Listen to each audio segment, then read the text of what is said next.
प्यारे विद्यार्थियों नमस्कार। आज हम पढ़ेंगे कक्षा 10वीं का पहला पाठ सूरदास के पद। यह हमारी पुस्तक क्षितिज भाग 2 में है। सबसे पहले हम सूरदास जी का जीवन परिचय जानते हैं, क्योंकि किसी भी पाठ को पढ़ने से पहले उसके रचनाकार के बारे में जानकारी होना अति आवश्यक है। सूरदास जी का जन्म सन 1478 ईस्वी में सीही फरीदाबाद के पास एक गांव है हरियाणा में, वहां पर हुआ था।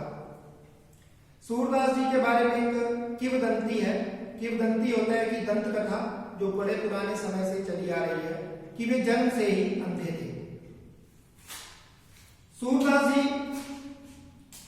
अपने जीवन के आरंभ से ही कविता लिखनी शुरू कर दी उन्होंने, लेकिन वो पहले निर्गुण भक्ति की कविताएं लिखते थे। फिर उनका परिचय वल्लभाचार्य जी से हुआ। वल्लभाचार्य जी कृष्ण भक्ति को मानते थे। उनके प्रभाव से सूरदास जी ने श्री कृष्ण की कविताएं लिखनी शुरू कर दी, उनकी लीलाओं का वर्णन करना शुरू कर दिया।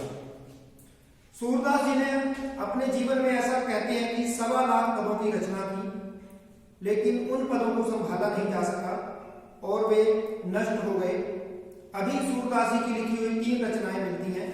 पहली है सूर सागर, दूसरी सूर सारावली और तीसरी साहित्य लहरी। भले इनकी 3 पुस्तकें हों, लेकिन इनकी जो अक्षय कीर्ति का आधार है, जो सबसे प्रसिद्ध पुस्तक हुई, वो सूर सागर है। सूर सागर में हमें 7-8 हजार पद मिलते हैं, जिसमें जो हमारी पुस्तक में जो पाठ है, इसमें उनके 4 पद दिए गए हैं, जो सूर सागर के भ्रमर गीत से लिए गए हैं। सूरदास जी की साहित्यिक विशेषताएं क्या है? जैसा कि मैंने बताया कि वे कृष्ण भक्त कवि थे। उन्होंने श्री कृष्ण की भक्ति के ऐसी ऐसी कविताएं लिखी, उनके बाल रूप का इतना सुंदर वर्णन किया कि उन्हें वात्सल्य सम्राट कहा जाने लगा। सूरदास जी से पहले वात्सल्य रस को एक संपूर्ण रस नहीं माना जाता था, लेकिन सूरदास जी ने उसे एक रस की उपलब्धि दिला दी। वात्सल्य रस को एक रस की उपलब्धि दिला दी। अष्टछाप के प्रमुख कवि थे। जैसा कि आप जानते होंगे कि अष्टछाप की रचना वल्लभाचार्य जी के पुत्र विठलनाथ जी ने की थी।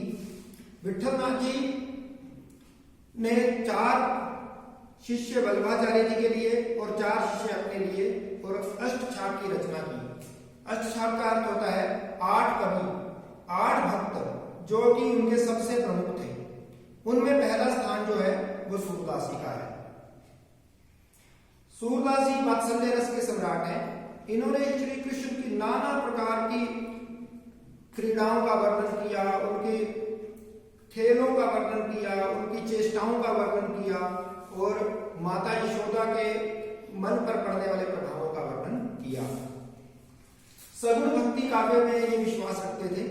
सगुण भक्ति काव्य होता है कि जो हम भगवान को रंग रूप आकार मानते हैं, कि एक मूर्ति की पूजा करते हैं, उसको हम अपना भगवान मानते हैं, उसे सगुण भक्ति कहते हैं।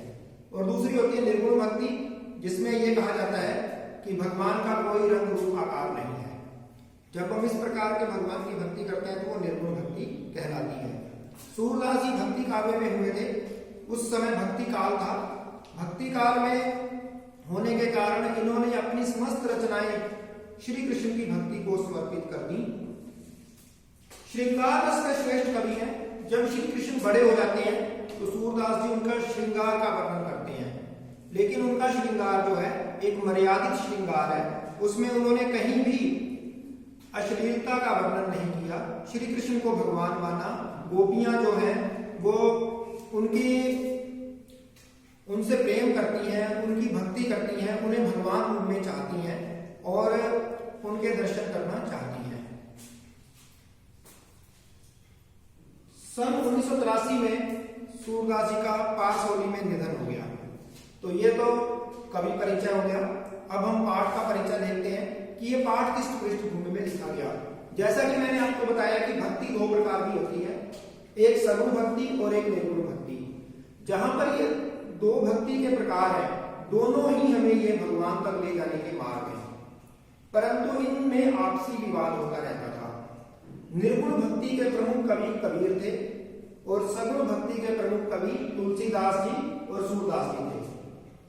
कबीर जी ने सगुण भक्ति का बहुत विरोध किया, तो इन्हें भी निर्गुण भक्ति का विरोध करना पड़ा। इसी निर्गुण भक्ति के विरोध में भ्रमर गीत सार की रचना हुई। यह वाक्य तब का है जब श्री कृष्ण मथुरा चले जाते हैं वृंदावन से। वे गोपियों को यह आश्वासन देकर जाते हैं कि मैं जल्दी ही इस कंस को मार दूंगा और वापस आ जाऊंगा। जब वो कंस को मार देते हैं और वापस नहीं आते, तब गोपियों के मन में विरह व्यथा होती है।